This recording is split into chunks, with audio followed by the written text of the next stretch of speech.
Hello, everybody. This is the week of the war, the Simchat Torah war that is happening in Israel. And I wanted to create a short video to explain to you and then maybe to say some words of encouragement as little and minute as they can be.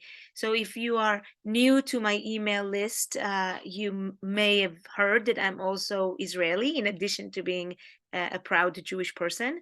I do positive intelligence coaching, and I speak about resilience and overcoming challenges in conferences and in summits. And but today I want to speak about something that is also close to my heart, and that's of course the state of Israel. I hope that you know that we have had a war starting on Saturday, this past Saturday, um, with terrorists coming in from the south part of Israel, from Gaza, into kibbutzim, into communal living, and killing a lot of people. Some over 260 people who were just enjoying a peace festival down by out by Gaza, and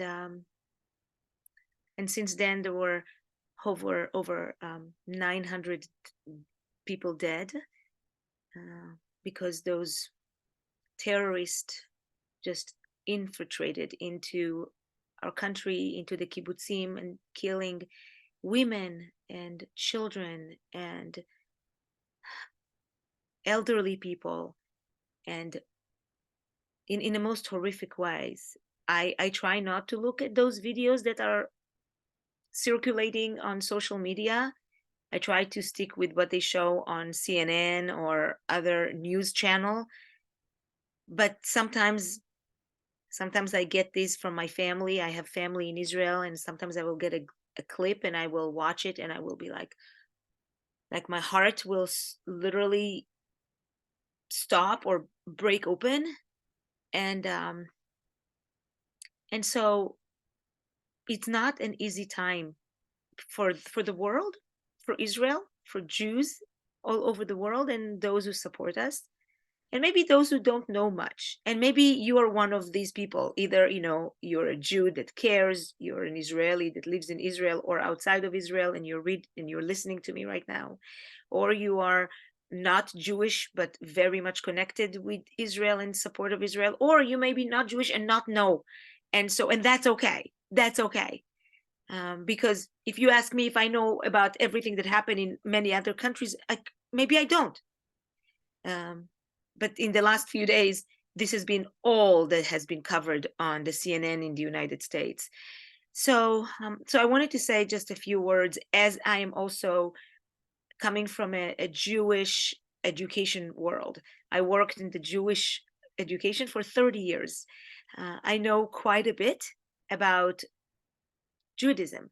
And Jews all over the world have begun the new the rereading of the Bible, of what we call the Torah, the first 5 books, starting with the book of Genesis. And this week is the first few verses of the book of Genesis that we read. And as a person with the knowledge that I have over the years, since I worked in the Jewish community, I left in 2018 to do what I do a lot, is that the speaking and the coaching with the mental fitness and positive intelligence.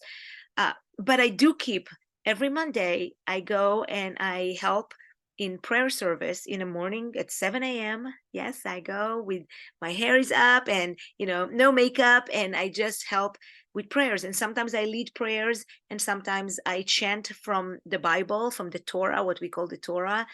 And sometimes I give a talk, 2 minutes, 3 minutes, nothing big.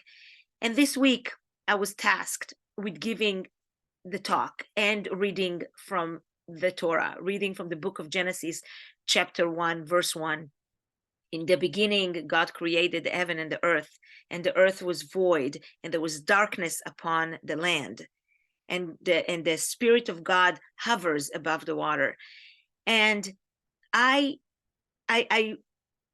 while usually I would say this, and I'm like, oh my God, yeah, there was a big mess. And then the world was created in 7 days. How cool. And this time, I just had a different look. And I wanted to share that look with you.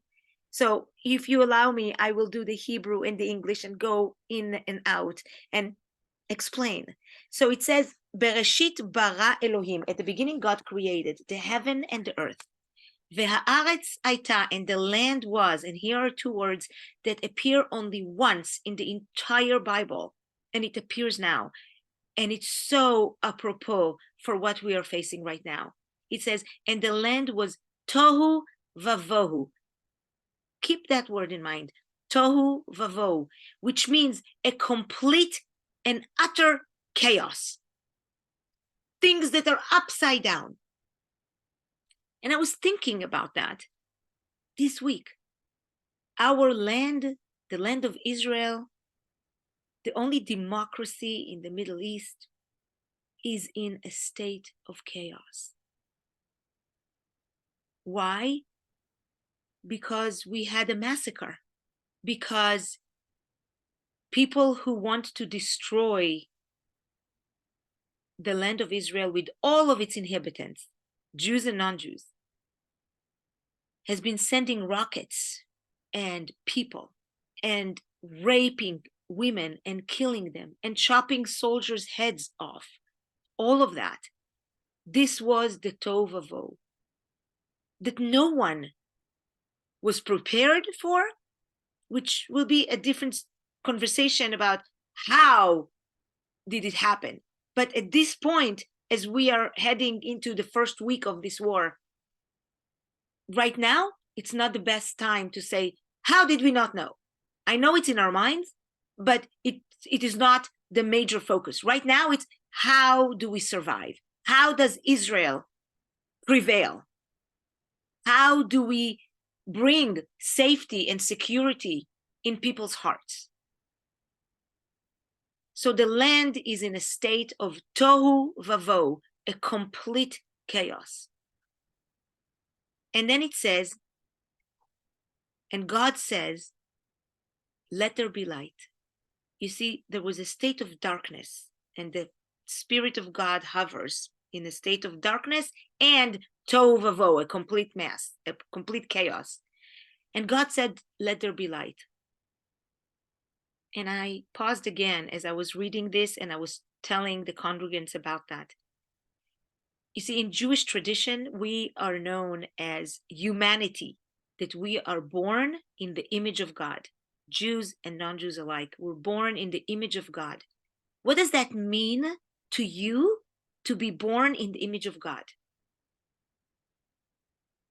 The way we have taught that over the years, I have taught that over the years, is that we try to act and live up to the values that God has been teaching us through the Torah. And by that, bring light. By our actions, bring light. God said, Vayehi or, and let there be light, and there was light. What can we do, you and me, to bring light, even the smallest flickering light, into this world? Small light. Because you see, in the story of creation, the light, the big luminaries, the sun, the moon, happened on the fourth day. It didn't happen right from the start. So what kind of light was it on the first day? Different kind of light. This is what I want to maybe ask of you. What is the small, different kind of light? Not the light that you usually would hear about, that you can bring to what the world and Israel and the Jewish people and the people who are for democracy and the people who stand with Israel and with its right to exist. What light can you bring? Is it supporting us through your social media? Is it talking to your friends and families and co-worker? What are the ways that you can advocate for what is right? You see, in Judaism, there is a prayer that we say every morning before we start praying. And it says, I am ready to accept upon myself the obligation of leading the people in prayer. And then it says, "Ve'ahavta lereacha kamocha," you shall love your neighbor as yourself. And while every other time that we have said that in synagogue, I was thinking, yeah, of course, love your neighbors as yourself. I get it. Totally. Yeah. Who would not? Right? This time, this Monday morning, this past Monday morning and Thursday, it stopped me in my tracks. It did. Because I understood. I'm trying not to cry.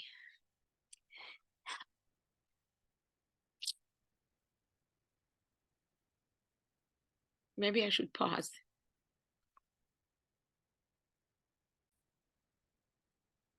Okay, I'm continuing. Because you know what? It's normal to cry and it's normal to feel sad. And yet we have to keep on going. We have to keep on being the light in this world, in whatever forms that we can. So, ve'ahavta lereacha kamocha, you shall love your neighbor as yourself. I realized how I love this value and I believe in this value to loving other people. And I also realized how it is a very centric Jewish value. It's a Jewish value. How we love others as if we love ourselves. And I know that Christianity has taken, because Christianity is based on the what they call Old Testament, and then they put the New Testament, right? For us, Jewish people, we don't have old and new. We have the one. We have only that, okay? So it says it in the book of Leviticus, "Ve'ahavta lereacha kamocha," you shall love others, your neighbor, as yourself. So how can we show our love and yet be fearlessly protecting our family? Because that's another value in Judaism, is that we care for our family. It's like, think of circles. We care for our family, then we care for our community, then we care for our land, then we care for our country, then we care for our world, and then the circles becomes bigger and bigger and bigger. And right now, all Israelis, as they should, are taking care of their own. Because there's a lot of fear. And if you've listened to this a little bit to the news, you know how much Israel is suffering now. Suffering. My family, my entire family, except my husband and my children who are here, my entire Israeli family is in Israel. And it's been very hard, extremely hard. I talk to my mom every day. She's crying. All of her grandkids are drafted. And now they're drafting a second round. Now they're drafting a second round of older people. So that's the Torah portion of today. And of course, there is this the very famous story of Cain and Abel, where Cain says to God, God is asking him, where is Abel?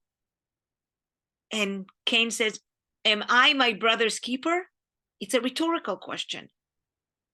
And today, this week, that rhetorical question comes alive. Am I my brother's keeper? And the answer is undoubtedly and unequivocally, yes, we are our brother's keeper. So thank you for listening. Sorry for being emotional a little bit, but you know what? That's okay. That's part of growing in resilience. It's okay. You know, next time I'll talk to you about resilience, which is a talk that I'm building right now, because I think it's so needed. And how do we cultivate that resilience in face of hardships and complexities. So I hope that that you listen in. Do connect with me on Facebook if you haven't, because I do some Facebook lives together with my husband, sometimes by myself. I invite you to do that. And until I see you next time, let's pray for better days for Israel and the people who love democracy and who believe in the state, in the right of the Jewish state to its homeland. Thank you.